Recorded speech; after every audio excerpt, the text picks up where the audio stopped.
આ દ્રશ્યો છે સુરેન્દ્રનગરના વઢવાણના, કે જ્યાં એક તરફ વઢવાણ તાલુકા પંચાયતના પ્રમુખ અને ઉપપ્રમુખના પદગ્રહણ સમારોહ ચાલી રહ્યો હતો, ત્યાં બીજી તરફ ભાજપ સરકારને ઘેરવા માટે કોંગ્રેસે પૂરી તૈયારીઓ કરી લીધી હતી.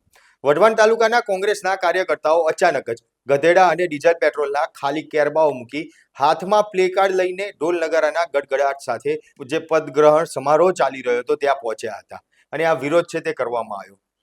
ત્યારે આ કોંગ્રેસના આગેવાન શું કહી રહ્યા છે પહેલા તે સાંભળી લઈએ.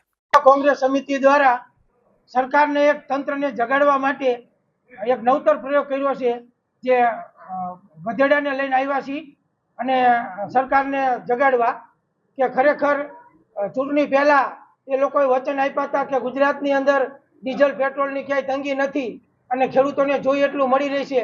ચૂંટણી પતી એટલે તમામ વચનો પૂર્ણ થઈ ગયા, ખોટા વાયદા કર્યા. આજે ખેડૂતો રોડ ઉપર આવી ગયા છે, ડીઝલ ક્યાંય પેટ્રોલ પંપે છે નહીં, 2 કિલોમીટર લાંબી લાઈનો છે અને એમાંય પરિપત્ર સરકારે કર્યો છે કે વાહન લઈને આવવાનું, શાકપાર લાવવાના.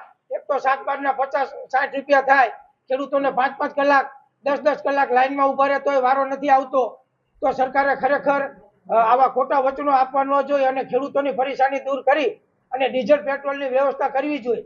અને જે અત્યારે જે પ્રમુખને બન્યા બધાને અભિનંદન, એમાં ના નથી, પણ અત્યારે હવે આવ્યા છે પછી પ્રજાના કામ કરે જો એમનું સરકારમાં હાલતું હોય તો. પણ હું નથી માનતો કે એમનું ચાલશે.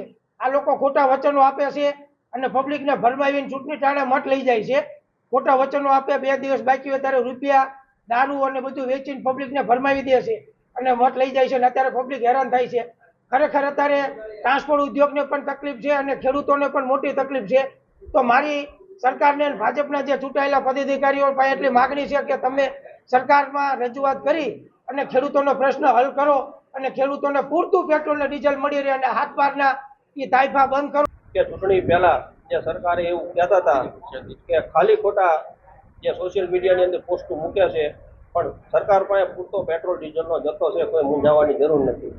એટલે જેવી ચૂંટણીનું રિઝલ્ટ આવ્યું અને એમની સરકાર બેઠી તાલુકા પંચાયત, નગરપાલિકા, મહાનગરપાલિકાની અંદર, જિલ્લા પંચાયતની અંદર, અને તરત ને તરત ખેડૂતો ઉપર એટલો અત્યાચાર કર્યો છે કે અત્યારે ખેડૂતોએ 2 કિલોમીટરની લાઇનમાં ઊભું રહેવું પડે છે, રાતના દિવસના ઉજાગરા કરી છે.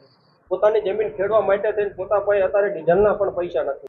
આપના પોતાના પ્લેટફોર્મ લલકારને લાઈક કરો, ફોલો કરો, સબસ્ક્રાઇબ કરો અને શેર કરો.